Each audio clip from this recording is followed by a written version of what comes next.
على رسول الله سيد المرسلين وعلى آله وأصحابه والتابعين وتابع التابعين ومن سار على نهجهم إلى يوم الدين. رب اشرح لي صدري ويسر لي أمري واحلل عقدة من لساني يفقهوا قولي. اللهم اجعل جمعنا هذا جمعا مرحوما وتفرقنا من بعده تفرقا معصوما ولا تجعل فينا ولا معنا شقيا ولا مطرودا ولا محروما. أما بعد ikhwatal iman, sahabat-sahabat dikasihi Allah, alhamdulillah,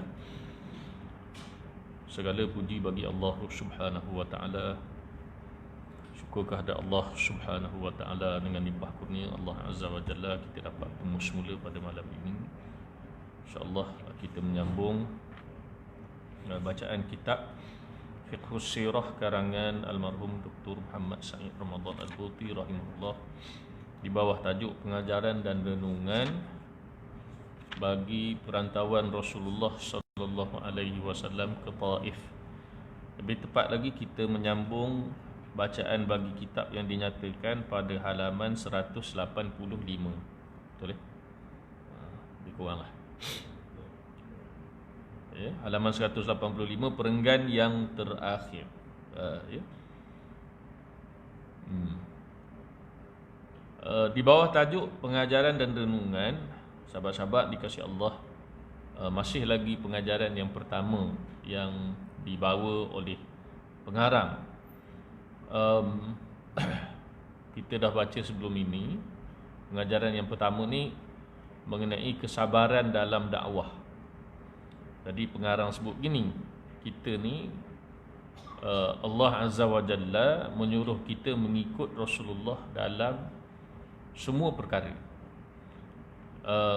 Yang dibincangkan dalam halaman 184 dan 185 yang bahagian atas tu ialah tentang bagaimana kita ini begitu biasa mengambil contoh Rasulullah dalam hal ihwal ibadah.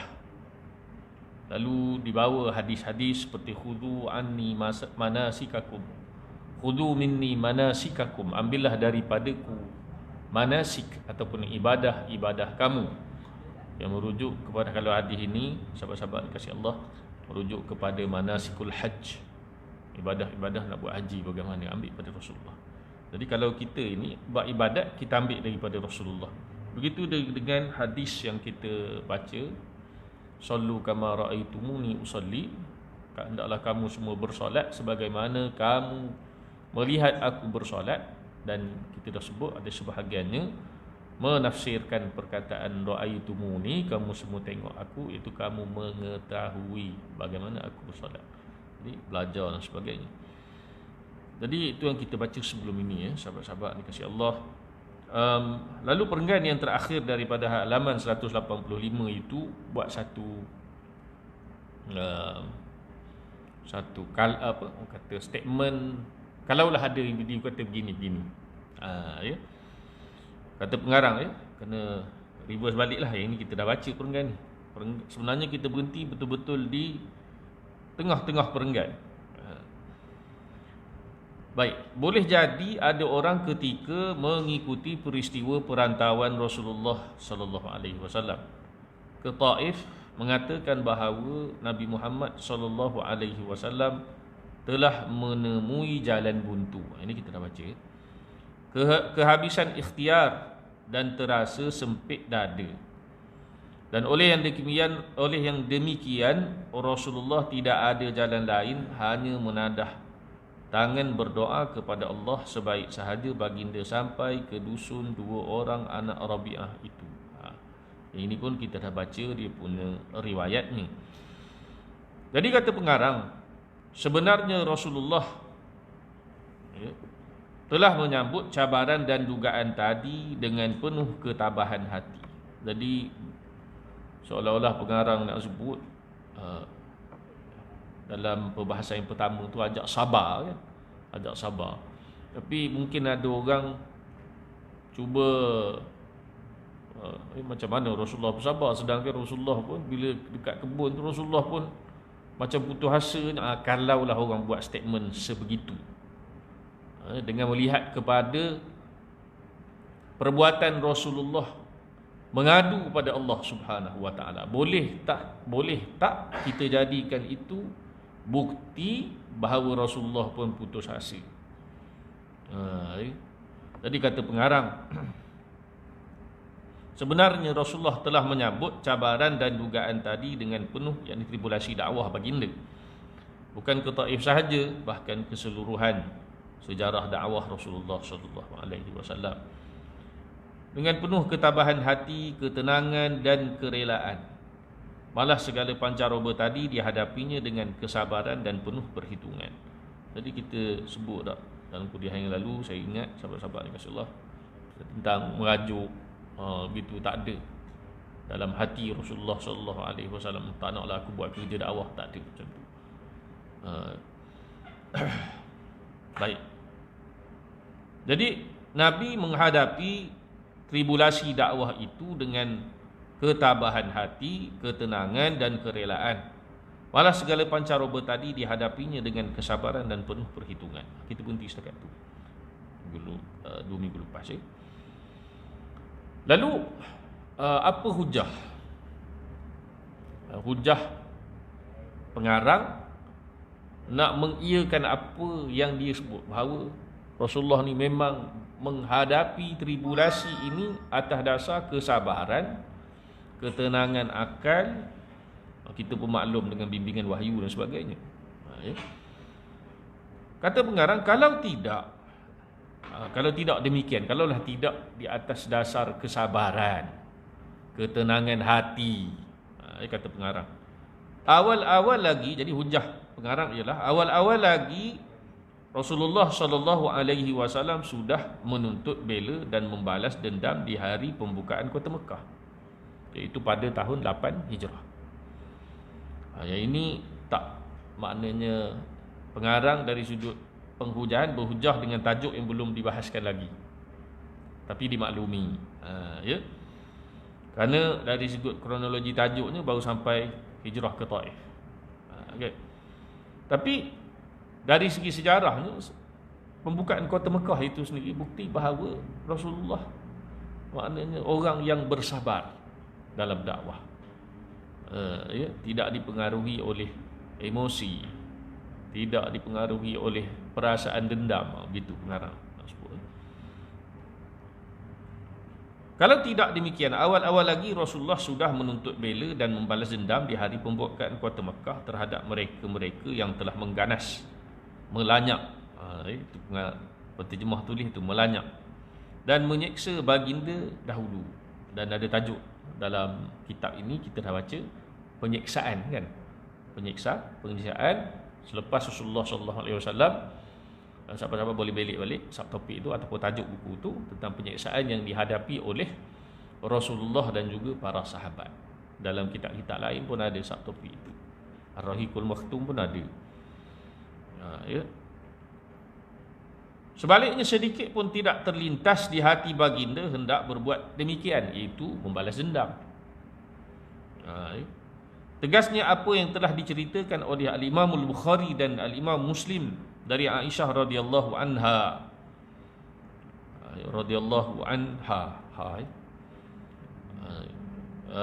kadang-kadang radhiyallahu anhu, kadang-kadang radhiyallahu anha, kadang-kadang radhiyallahu anhuma. Sebagai contoh, radhiyallahu anhuma apabila riwayat itu diriwayatkan oleh dua orang sahabat, kan? Jadi ganti nama tu tukarlah pada huma, mereka berdua. Tak ada apa pun sahabat-sahabat itu, bahasa Arab lah. Kata ganti nama. Kalau radhiyallahu anhu, dia merujuk pada lelaki seorang. Kalau radhiyallahu anha, merujuk pada seorang perempuan. Aisyah radhiyallahu anha, jangan sebut Aisyah radhiyallahu anhu. Tak betul lah. Kadang-kadang ada sebahagian riwayat hadis kan, an Abdullah bin Umar, daripada Abdullah anak kepada Umar radhiyallahu anhuma, Allah redha kepada huma, mereka berdua. Anak sahabat, bapaknya pun sahabat. Jadi radhiyallahu anhuma. Sini radhiyallahu anha. Cuba macam bagi salam juga sebenarnya sahabat-sahabat kasih Allah. Sebenarnya kita kalau ikut tata bahasanya kena ubah tu. Kalau seorang assalamualaikum, gitu.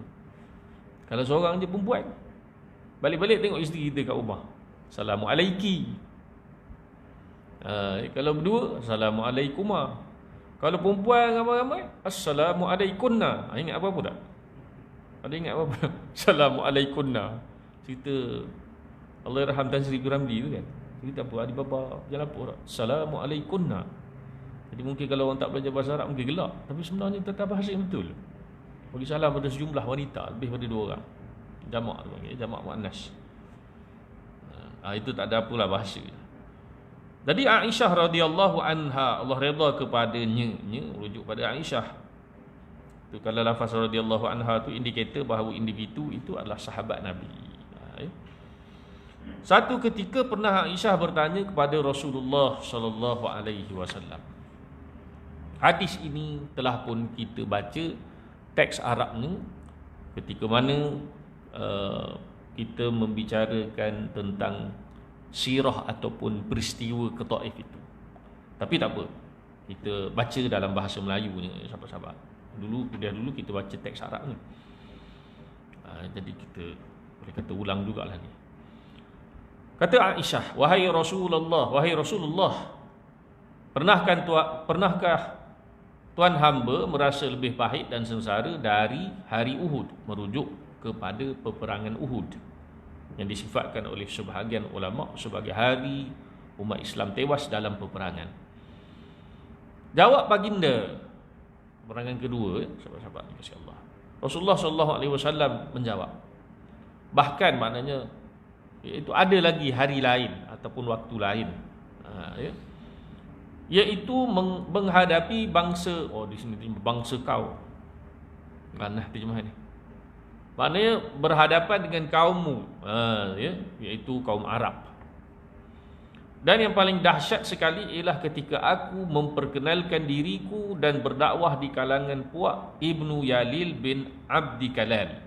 Ini dimaklumi, kita dah bincang bahawa mereka adalah puak Ibnu Yalil ini golongan ataupun mereka yang tinggal di Taif. Mereka yang tinggal di Taif, di mana tawaran dan dakwahku tadi tidak diterima langsung, dan aku terus beredar dari situ dengan perasaan tak karuan. Sedihlah, dalam keadaan bersedih. Bila sampai ke suatu tempat bernama Qiran, disebut Qiran Ta'alib, bahasanya Qarnu Ta'alib ni, Qarnu Ta'alib. Baru aku sedar. Aku mengangkat kepala melihat ke atas. Tiba-tiba sekumpulan awan menuduhi daku ataupun menaungi Rasulullah sallallahu alaihi wasallam. Lalu Rasulullah sallallahu alaihi wasallam nampak, kata baginda, aku nampak Jibril alaihi salam memanggil aku. Katanya, Jibril panggil kan. Sesungguhnya Allah Azza wa Jalla telah mendengar setiap perkataan bangsa kau. Bangsamu, bangsa-bangsamu. Maknanya reaksi penduduk Taif kepada Rasulullah, caci maki, nista, ataupun jawapan pemuka-pemuka Quraisy apabila Rasulullah pergi berjumpa setiap individu yang disifatkan sebagai pemuka di situ. Jumpa seorang-seorang bagi tahu. Kalau sahabat-sahabat ingat, kita pernah baca Rasulullah, ini sebelum pada Taif lah, Rasulullah dalam musim haji, ini haji ikut takwim orang Arab jahiliyah lah, maknanya ibadah haji yang mereka selewengkan. Jadi ibadah haji ini mereka terima, kaum Arab ini terima daripada syariat Nabi Ibrahim. Jadi cumanya mereka selewengkan dengan ibadah-ibadah ataupun ritual-ritual yang tak dibuat oleh Nabi Ibrahim. Antaranya yang paling terkenal sekali ialah tawaf ataupun sa'i. Begitulah dalam keadaan tidak berpakaian. Kemudian diletakkan berhala-berhala di sekitar Kaabah. Tapi mereka mengetahui ibadat haji itu. Jadi bila sampai musim haji, mereka akan datang. Dan riwayat menyebut Rasulullah bila tiba musim haji, terutama selepas Rasulullah mengisytiharkan kenabian dan kerasulan baginda. Setiap kali musim haji, Nabi akan berjumpa dengan kabilah-kabilah yang datang ini, terutama pada waktu malam. Dan riwayat menyebut apakah yang disebut oleh Rasulullah sallallahu alaihi wasallam. Dalam kitab sirah disebut, Rasulullah suruh, maknanya bagi tahu, declare, aku adalah pesuruh Tuhan. Tak ada selindung-selindung. Bagi tahu dengan hikmah. Aku ada, lebih kurang begitulah, bukan wordingnya sahabat-sahabat, tapi maknanya, intipati. Ikutlah aku, berimanlah kepada Allah Tuhan yang satu. Itu bagi tahu terus terang pada setiap kabilah yang mungkin kali pertama Rasulullah berjumpa dengannya. Beritahu. Saya terbayang tak kenal siapa-siapa, datang bagi tahu aku adalah pesuruh Tuhan. Dan sebahagian daripada respon ketua-ketua kabilah ini, perwakilan kabilah ini memang terdapat dalam kitab-kitab. Mereka siap tanya lagi, kalau kami ikut kamu, apa yang kami dapat? Antaranya, ini bukan by wording juga, makna umum sahabat-sahabat. Antaranya Rasulullah kata redha Allah dan juga syurganya. Redha Allah dan juga syurganya. Bayangkan sahabat-sahabat, betapa beraninya Rasulullah sallallahu alaihi wasallam mengatakan suatu benda yang benar. Kalau kita tak boleh ni, kena kita gitu kan. Rasulullah tak cakap tu dengan redha Allah, syurga Allah.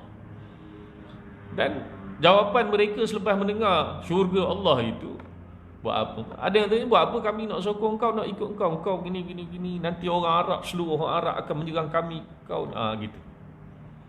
Kami tak ada dapat faedah gitu. Dan ada riwayat mengatakan hampir, maknanya musim-musim haji itu Rasulullah melazimi perbuatan baginda itu, konsisten berjumpa dengan wakil-wakil kabilah yang datang buat haji. Hebat sahabat-sahabat, masya-Allah. Balik pada hadis itu tadi. Jadi yang di Taif ini kita perlu perbetulkan. Jangan ingat ini first time Rasulullah buat. Tak. Ini first time di Taif sahaja. Di Mekah Rasulullah dah buat sejak awal dakwah baginda secara dakwah jahriyah dipanggil, dakwah terang-terangan.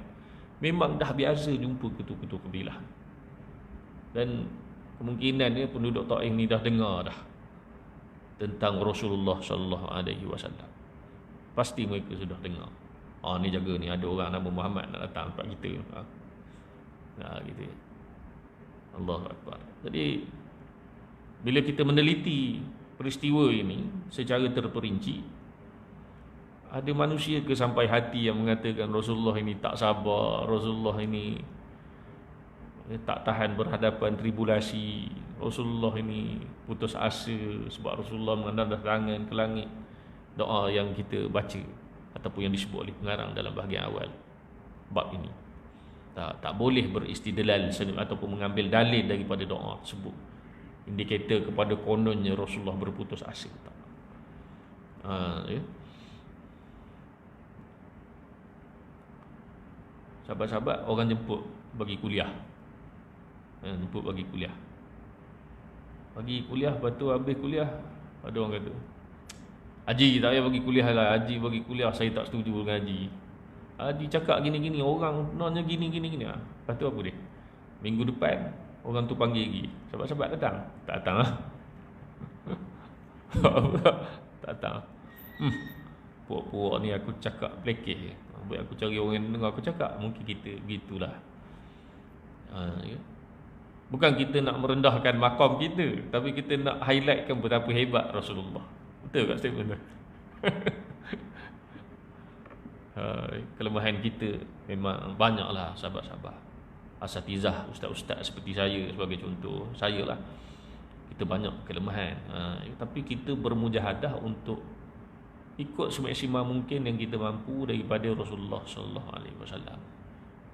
Rasulullah, laqad kana lakum fi rasulillahi uswatun hasanah. Ayat yang semua kita hafal lah.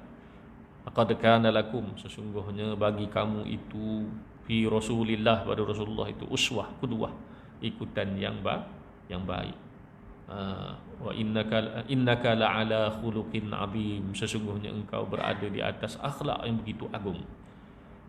Ya. Baik. Kata Jibril alaihissalam, ya, sesungguhnya Allah Azza wa Jalla telah mendengar setiap perkataan bangsamu dan tindakan mereka terhadapmu, dan Allah telah mengutuskan malaikat segala gunung, malakul jibal, dalam tersebut untukmu, maknanya untuk berkhidmat kepada Rasulullah. Kalau Rasulullah minta apa-apa boleh, suruh kehendakmu, kata Rasulullah lagi. Malaikat segala gunung tadi memanggil dan memberi salam kepadaku, dan katanya, Rasulullah bercerita pada Aisyah, wahai Muhammad, sesungguhnya Allah telah mendengar perihal kaum bangsamu dan tindak balas mereka terhadap seruan kau. Kata ganti nama lah, bahasa Melayu ni tak konsisten. Sekejap mu, sekejap kau. Mu lah. Aku ini malaikat, minta maaf. Aku ini malaikat segala gunung diutuskan oleh Tuhanmu, dan perintahkanlah apa sahaja aku ini untuk apa yang engkau mahu. Maknanya kau boleh suruh aku buat apa sahaja, kata malakul jibal. Kalau mahu, aku boleh hempap ke atas mereka bukit Al-Akhsyabain. Al-Akhsyabaini, seingat saya dan sebagai syarah, maknanya dia bukan satu bukit. Al-Akhsyabaini dua bukit. Dua bukit yang berada di sekitar Mekah, tak silap saya. Al-Akhsyabaini. Akhsyabaini struktur dua. Al-Akhsyab satu, Al-Akhsyabani dua. Jawab Rasulullah SAW, tapi apa yang aku mahu, biar Allah melahirkan dari sulbi mereka satu golongan yang menyembahnya tanpa mensyirikkannya, itu sahaja yang ku mahu. Jadi ini jawapan Rasulullah kepada malaikat gunung Ganang yang menjaga gunung Ganang.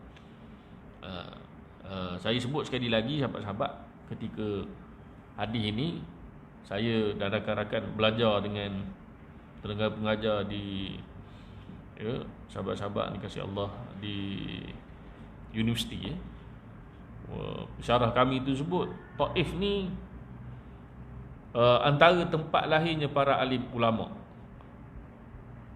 Tempat lahirnya para alim ulama selepasnya. Bila Fatu Makkah dan sebagainya kan, semua Jazirah Arabiah itu sebenarnya tanah Arab itu Islam keseluruhannya. Islam berkembang sebabnya. Taif adalah satu tempat lahirnya para alim ulama. Betapa mustajabnya doa Rasulullah sallallahu alaihi wasallam. Itu guru saya lah. Kata pengarang, ini menunjukkan, hadis ini menunjukkan yang Rasulullah sallallahu alaihi wasallam mengajar sahabat-sahabat dan umatnya kita lah, bukan orang lain. Kita lah, sahabat-sahabat kasih Allah, yang terkemudian agar bersabar dan tahan menentang cabaran dan dugaan. Takut juga cerita bab sabar dan menghadapi tribulasi ini. Tak lama lepas tu adalah ujian. Agar bersabar dan tahan menentang cabaran dan dugaan. Malah mengajar kita cara-cara bersabar demi menjalankan tanggungjawab ke jalan Allah Azza wa Jalla. Wa tawasaw bil haqqi wa tawasaw bis sabr. Kalau cerita bab sabar ni, sahabat-sahabat ni kasih Allah, sabar Nabi, perjuangan menegakkan agama kan. Kita ni boleh jadi sabar dalam kehidupan seharian lah. Mungkin sebab kita ni dalam Al-Quran pun ada sebut orang Islam ni ada yang al-qa'iduna minal mu'minin.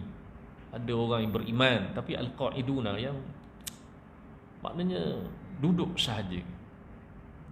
Dan ada satu lagi, apa ayat ni? La yastawil qa'iduna minal mu'minina ghairu ulid darar wal mujahidin fi sabilillahi bi amwalihim wa anfusihim. Faddalallahu al-mujahidin, gitu.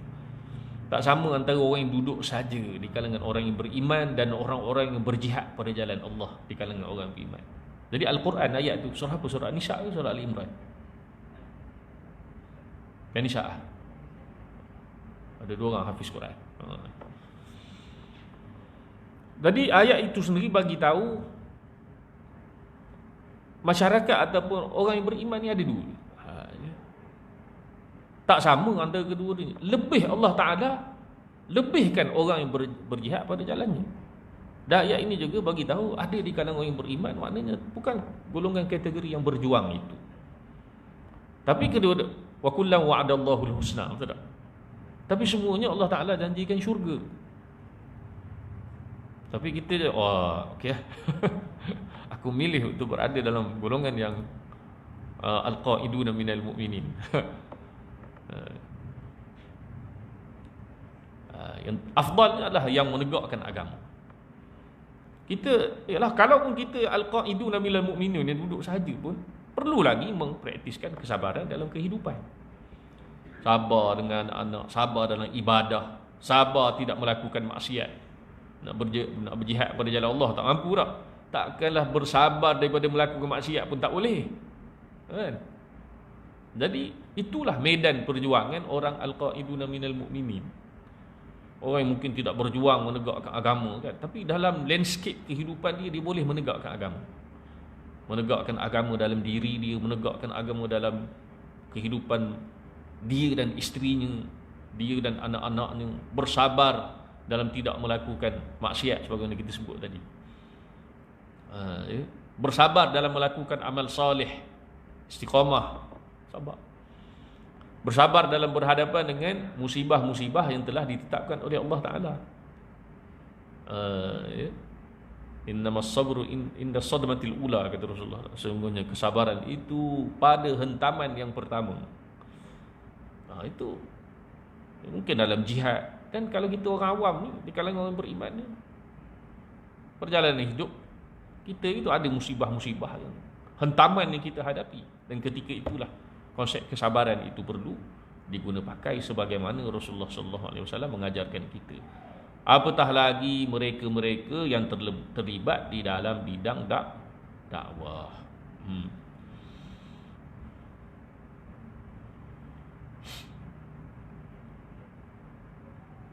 Ya.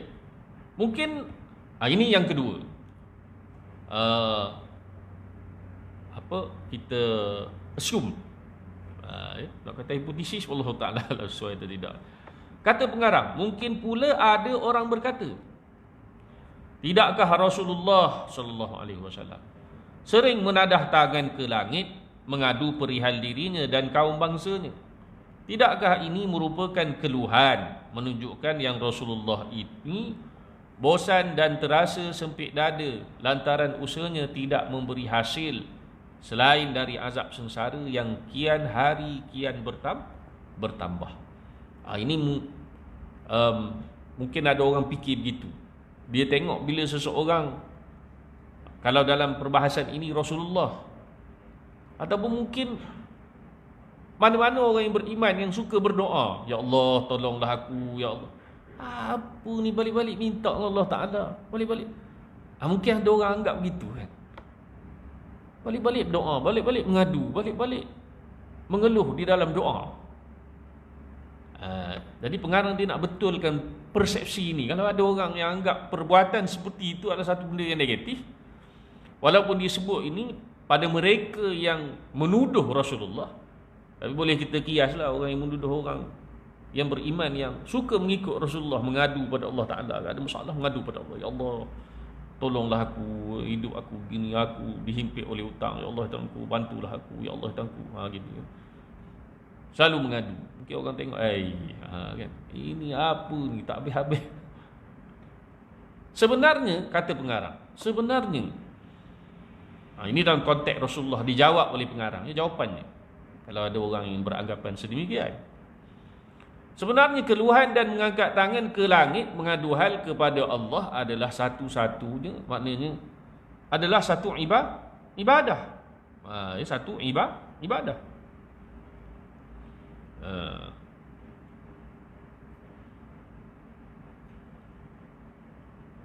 Dan sembahyang. Baik, betul ke ni? Tak maaf sahabat-sahabat, saya tak cek teks sumber dia kan. Tapi dia terjemah gitu, pelik kat tu. Dan sembahyang. Tapi kalau as-salatu dari segi bahasa ad-du'a. Kalau kita belajar kitab fiqh kan, dalam fiqh manhaji karangan Dr. Mustafa Bura tu, siapa-siapa boleh tengok definisi. As-salatu lughatan ad-du'a. Solat itu dari segi bahasa ialah doa. Ya. Asal perkataan solat. Mengadu hal kepada Allah ketika kesempitan adalah mentaati, adalah satu ketaatan sebenarnya. Sahabat-sahabat ada masalah, mengadu dengan Allah Ta'ala. Ya. Itu sebenarnya satu ketaatan. Ya. Dan bertaqarrab. Lebih kalau saya bertaqarrub.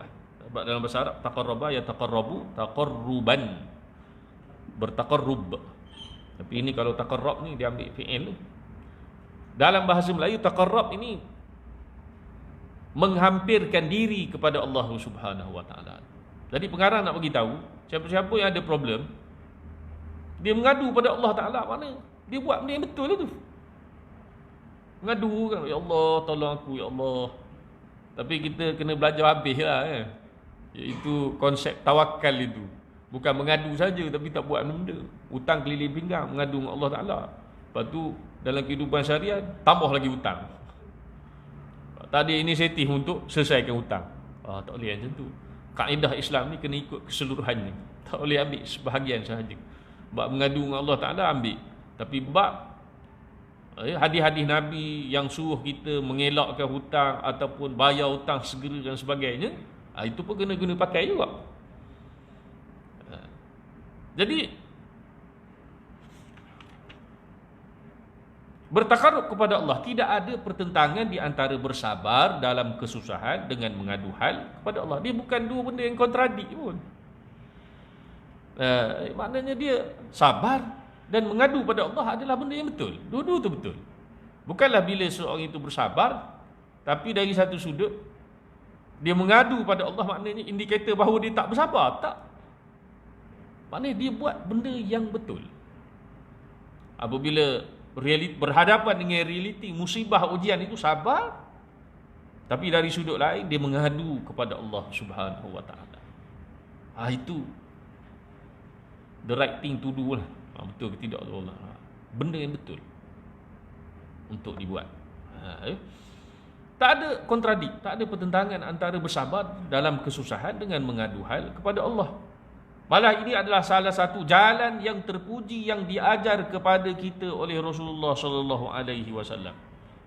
Dalam kuliah lepas ada ayat tadi, wa in yamsaska Allahu bidurrin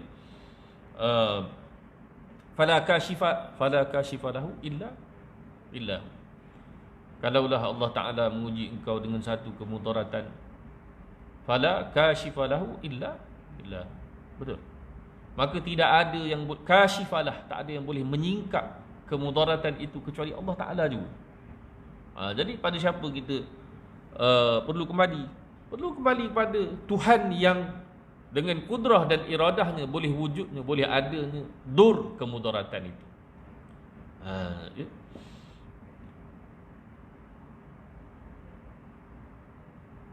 Beramallah kerana Allah, buatlah kerja kerana Allah.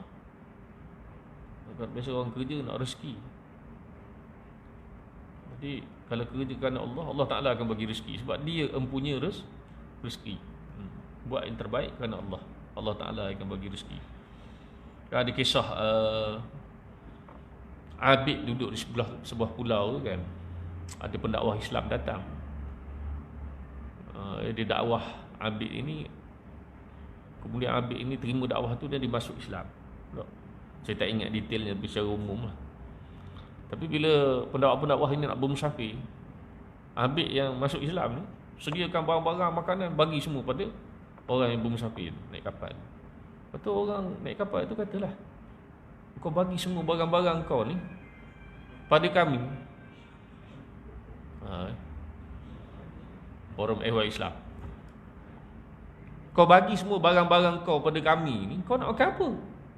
Apa jawab ahli ibadah yang baru masuk Islam tu? Dia kata apa? Dia kata, kalaulah Tuhan semasa aku kafir itu pun dia bagi rezeki ke aku, apatah lagi aku dah masuk Islam ni, sudah pasti dia akan bagi rezeki ke aku. Dia jawab gitu. Tu malah. Jadi dia yakin bahawa bila mentaati Tuhan yang memberi rezeki, Tuhan itu akan maknanya Tuhanlah yang akan menjaga dia. Jadi balik kepada Allah Subhanahu wa taala.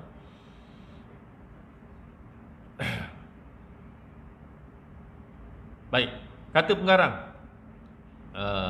Baik. Maka ini adalah salah satu jalan yang terpuji yang diajar kepada kita oleh Rasulullah sallallahu alaihi wasallam. Dah masuk waktu isyak. Seminit lagi. Sentiasa seminit. Surau semalam pun kata seminit juga. Baik. Sifat manusia, sahabat-sahabat, dalam perenggan seterusnya. Kata pengarang, perlu kita ingat bahawa manusia itu setinggi mana dan semulia mana pun darjah dan pangkatnya, ianya tetap beredar di dalam ruangan dan lingkaran bingkai-bingkai kemanusiaan dan keinsanannya sahaja. Tak kira apa pangkatnya, title akademiknya, title sosialnya. Tapi sebenarnya pengarang nak bawa kita kepada tentang hakikat Rasulullah. Nak cerita tentang Rasulullah ni. Rasulullah adalah manusia seperti kita.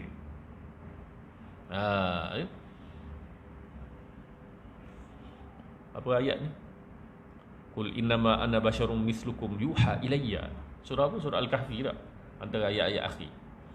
Katakanlah wahai Muhammad, innama sesungguhnya aku, ana basyarum mislukum, aku adalah manusia seperti kamu. Tapi bukan seperti 100%, tak. Dia isbat tapi nafi kat belakang-belakang. Yuha ilayya. Kita sama manusia seperti Rasulullah, tapi beza apa? Yuha ilayya, Rasulullah terima wahyu.